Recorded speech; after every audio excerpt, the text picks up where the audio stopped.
नमस्कार. विज्ञानयात्री Julio Natta यांचे जीवनचरित्र आणि त्यांचे वैज्ञानिक योगदान या संदर्भात आपल्याशी संवाद साधण्याचा हा एक प्रयत्न आहे. अशा महत्त्वपूर्ण विषयासाठी कृपया चॅनलला सबस्क्राईब करा. आपली मते आणि सूचना कमेंट बॉक्समध्ये लिहा.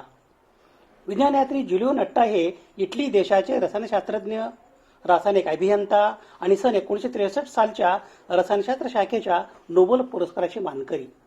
उच्च पॉलिमर या रासायनिक संयुगासंदर्भातील त्यांचे कार्ल वाल्डेमार झिग्लर या जर्मनी देशाच्या शास्त्रज्ञांसोबतचे संशोधन सर्व परिचित आहे. नोबेल पारितोषिक समितीने कार्ल वाल्डेमार झिग्लर आणि ज्युलिओ नट्टा यांचे पॉलिमरायझेशन या नवीन अभिक्रियेतून निर्माण झालेले ऑर्गॅनोमेटॅलिक संयुगे औद्योगिक विकासाकरिता उपयुक्त असल्याचे मान्य केले.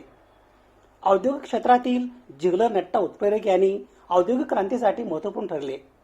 ज्युलिओ नट्टा यांचा जन्म दिनांक 26 फेब्रुवारी 1903 रोजी इटली देशातील इम्पेरिया या गावी झाला. स्थानिक शाळेत त्यांचे प्राथमिक आणि माध्यमिक शिक्षण पूर्ण झाले. त्यांचे रासायनिक अभियांत्रिकी पदवी शिक्षण इटली देशाच्या मिलान पॉलिटेक्निको दी मिलानो विद्यापीठ येथे पूर्ण झाले. सन 1929 ते सन 1933 या कालावधीत ते मिलान विद्यापीठाच्या भौतिक रसायनशास्त्र या विभागात प्राध्यापक पदावर कार्यरत होते.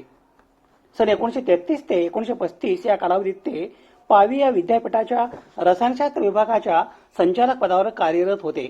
याच कालावधीत त्यांनी क्रिस्टलोग्राफी या तंत्राच्या उपयोजनातून फॉस्फिन, अर्सिन आणि इतर विविध प्रकारच्या रेणूंची संरचना स्पष्टीकरण पद्धत विकसित केली. सन 1935च्या उत्तराला त्यांची नेमणूक रोम विद्यापीठाच्या भौतिक रसायनशास्त्र विभागातून पूर्णवेळ प्राध्यापक पदावर झाली. या कालावधीत नट्टा आणि झिग्लर यांच्या सहयोग प्रयोगातून पॉलिमरायझेशन या रासायनिक प्रक्रियेसाठी आवश्यक असा झिग्लर नट्टा उत्प्रेरक तयार झाला. पॉलिमरायझेशन ही रासायनिक अभिक्रिया आहे. मोनोमर्स यांना एकत्र करून एक पॉलिमर तयार केला जातो. या प्रक्रियेमध्ये सहसंयोजक बंध तयार होतात. परिणामी मोनोमर्सची पुनरावृत्तीसह साखळी रचना तयार होते. झिग्लर नट्टा उत्प्रेरक हे अल्केन्स अल्फा ओलेफिन यांच्या पॉलिमर संश्लेषण प्रक्रियेत वापरतात.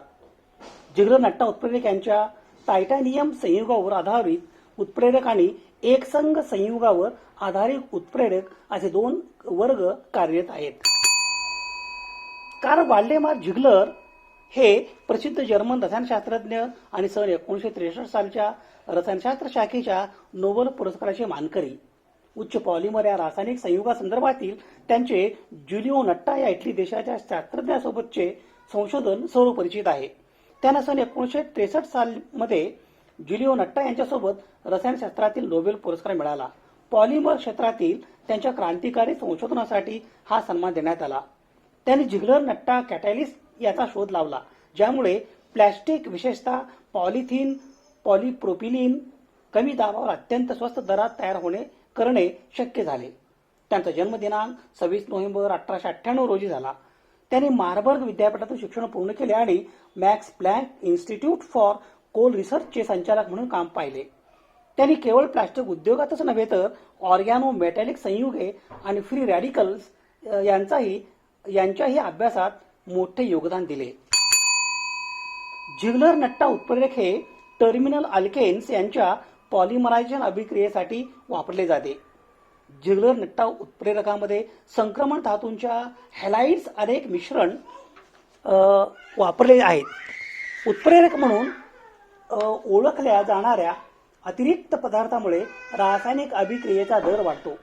उत्प्रेरक हे रासायनिक अभिक्रियेद्वारे नष्ट होत नाहीत आणि त्यानंतर ते अपरिवर्तित राहतात. जर रासायनिक अभिक्रिया जलद असेल आणि उत्प्रेरक त्वरित पुनर्वापर करत असेल तर उत्प्रेरकांची फार कमी मात्रा पुरेशी असते. मिश्रण, पृष्ठभागाचे क्षेत्रफळ आणि तापमान हे अभिक्रियेचा दर नियंत्रित करतात. उत्प्रेरक सामान्यतः एक किंवा अधिक अभिक्रियकासह प्रतिक्रिया देतात आणि मध्यवर्ती तयार करतात, जे नंतर उत्प्रेरक पुनर्निर्मितीच्या प्रक्रियेत अंतिम प्रतिक्रिया उत्पादन देतात. धातू उत्प्रेरक हे शतकानुशतके रासायनिक अभिक्रिया आणि औद्योगिक प्रक्रियांचा आधारस्तंभ राहिले आहेत. हे शक्तिशाली घटक विविध रासायनिक परिवर्तनांना सुलभ करतात. आणि गती देतात, ज्यामुळे ते औषध निर्माण आणि शेती, ऊर्जा आणि पर्यावरण संरक्षण यासह अनेक क्षेत्रामध्ये अपरिहार्य बनतात. धातू उत्प्रेरक असे पदार्थ आहेत जे प्रक्रियेत न वापरता रासायनिक अभिक्रियांचा दर वाढवतात. ते सामान्यतः प्लॅटिनम, पॅलेडियम, निकेल आणि लोह यासारख्या संक्रमण धातूपासून तयार करतात, ज्यांच्याकडे अद्वितीय इलेक्ट्रॉनिक संरचना असते. त्यामुळे ते अभिक्रियकांशी संवाद साधू शकतात आणि अभिक्रिया होण्यासाठी आवश्यक असलेली सक्रियकरण ऊर्जा कमी करू शकतात. या परस्पर संवादामुळे नवीन बंध तयार होतात आणि जुने बंध तुटतात, ज्यामुळे शेवटी इच्छित उत्पादने मिळतात. धातू उत्प्रेरकामध्ये अनेक आवश्यक गुणधर्म असतात जे त्यांना रासायनिक अभिक्रियांना चालना देण्यासाठी अत्यंत प्रभावी बनतात. धातू उत्प्रेरकांचे पृष्ठभाग क्षेत्रफळ बहुतेकदा मोठे असते, ज्यामुळे उत्प्रेरक आणि अभिक्रियकामध्ये जास्त संपर्क येतो. त्यामुळे अभिक्रियेचा दर वाढतो. धातू उत्प्रेरकांच्या पृष्ठभागावर सक्रिय स्थळे म्हणजे ऍक्टिव्ह साईट असतात, जी विशिष्ट ठिकाणी असतात जिथे अभिक्रियाकारक रेणू बांधू शकतात आणि रासायनिक रूपांतरणातून जाऊ शकतात. धातू उत्प्रेरक उच्च निवडकता प्रदर्शित करू शकतात, म्हणजेच ते इतरांपेक्षा विशिष्ट उत्पादनांच्या निर्मितीला प्राधान्य देतात. औद्योगिक अनुप्रयोगामध्ये हा गुणधर्म महत्वाचा आहे, जिथे एकाच इच्छित उत्पादन हे बहुतेकदा प्राथमिक ध्येय असते. धातू उत्प्रेरकांची क्रियाशीलता टिकवून ठेवण्यासाठी त्यांचे क्षय रोखण्यासाठी अभिक्रियेच्या परिस्थितीत स्थिर असली पाहिजे. बऱ्याच प्रकरणांमध्ये धातू उत्प्रेरक पुनर्प्राप्त केले जाऊ शकतात आणि पुन्हा वापरले जाऊ शकतात, ज्यामुळे ते अधिक किफायतशीर आणि पर्यावरणास अनुकूल बनतात. धातू उत्प्रेरक विविध औद्योगिक प्रक्रिया आणि रासायनिक अभिक्रियामध्ये महत्वाची भूमिका बजावतात. धातू उत्प्रेरकांचा वापर औषधीय संयुगांच्या संश्लेषणात मोठ्या प्रमाणात केला जातो, ज्यामुळे जीवनरक्षक औषधे आणि औषधांचे उत्पादन शक्य होते. उदाहरणार्थ, पॅलेडियम उत्प्रेरकांचा वापर अनेकदा क्रॉस कपलिंग अभिक्रियामध्ये केला जातो, ज्यामुळे अनेक औषधी घटकांमध्ये आढळणारे जटिल कार्बन कार्बन बंध तयार होतात. अमोनियासारख्या खतांचे उत्पादन नायट्रोजन आणि हायड्रोजन वायूंचे अमोनियामध्ये रूपांतर करण्यासाठी धातू उत्प्रेरकावर अवलंबून असते. हॅबर बॉश प्रक्रिया म्हणून ओळखल्या जाणाऱ्या या प्रक्रियेत लोह आधारित उत्प्रेरकांचा वापर केला जातो आणि नायट्रोजन समृद्ध खतांचा विश्वासार्ह स्रोत प्रदान करून शेतीत क्रांती घडवून आणली आहे. कच्च्या तेलाचे शुद्धीकरण, बायोडिझेलचे उत्पादन आणि स्टीम रिफॉर्मिंगद्वारे हायड्रोजनची निर्मिती यासारख्या विविध ऊर्जा संबंधित प्रक्रियेमध्ये धातू उत्प्रेरक आवश्यक असतात. उदाहरणार्थ, हायड्रोजन आणि ऑक्सिजनचे पाण्यात रूपांतर करण्यासाठी इंधन पेशीमध्ये प्लॅटिनम निकेल उत्प्रेरकांचा वापर सामान्यतः केला जातो, ज्यामुळे प्रक्रियेत वीज निर्माण होते. प्रदूषक आणि हरितगृह वायू उत्सर्जन कमी करण्यात धातू उत्प्रेरक महत्वाची भूमिका बजावतात.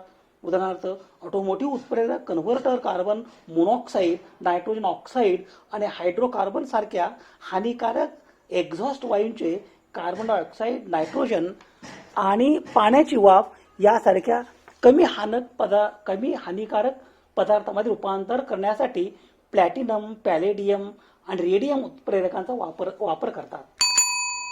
त्यांच्या असंख्य फायद्यासह धातू उत्प्रेरकांचे अनेक आव्हाने देखील आहेत, ज्यांचा सतत वापर आणि विकास सुनिश्चित करण्यासाठी संबोधित करणे आवश्यक आहे. अनेक धातू उत्प्रेरक मौल्यवान धातूपासून बनवले जातात, जे महाग असू शकतात आणि किमतीतील चढ उतारांच्या अधीन असू शकतात. पर्यायी अधिक किफायतशीर उत्प्रेरक विकसित करणे हे सक्रिय संशोधनाचे क्षेत्र आहे. प्लॅटिनम आणि पॅलेडियम सारखे काही धातू उत्प्रेरक तुलनेने दुर्मिळ आहेत आणि कालांतराने ते कमी होऊ शकतात. अधिक मुबलक धातूवर आधारित नवीन उत्प्रेरक ओळखण्यासाठी आणि विकसित करण्यासाठी प्रयत्न सुरू आहेत. विषबाधा, सिट्रिंग किंवा यांत्रिक क्षय यासारख्या विविध कारणामुळे धातू उत्प्रेरक कालांतराने त्यांची क्रियाशीलता गमावू शकतात.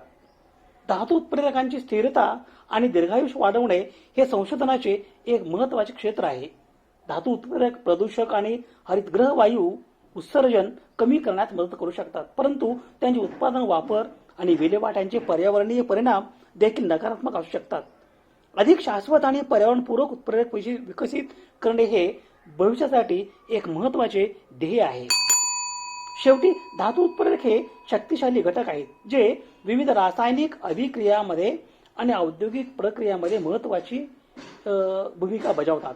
त्यांचे अद्वितीय गुणधर्म आणि कार्य त्यांना औषध निर्माण, शेती, ऊर्जा आणि पर्यावरण संरक्षण यासारख्या क्षेत्रामध्ये अपरिहार्य बनवतात.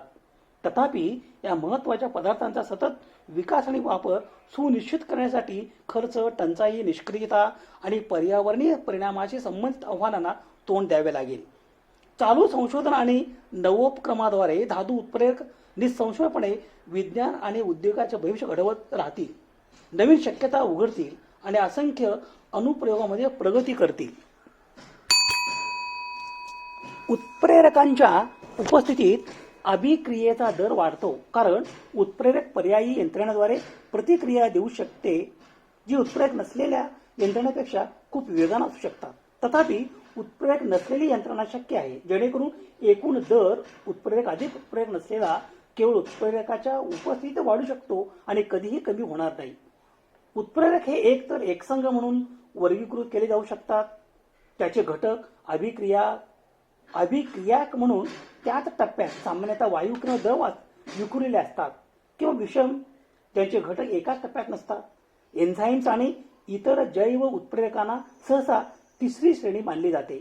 सर्व प्रकारच्या रासायनिक उद्योगात उत्प्रेरक सर्वव्यापी आहेत. अंदाज असा आहे की सर्व व्यवसायाकरता उत्पादित केलेल्या रासायनिक उत्पादनापैकी 90% उत्पादन प्रक्रियांच्या काही टप्प्यावर उत्प्रेरकांचा समावेश होतो. नोबेल पारितोषिक समितीने कार्ल वाल्डेमार झिगलर आणि जुलिओ नट्टा यांचे पॉलिमरायझेशन या नवीन अभिक्रियेतून निर्माण झालेले ऑर्गॅनोमेटॅलिक संयुगे औद्योगिक विकासाकरिता उपयुक्त असल्याचे मान्य केले. औद्योगिक क्षेत्रात झिगलर नट्टा उत्प्रेरक यांनी औद्योगिक क्रांतीसाठी महत्त्वपूर्ण ठरले.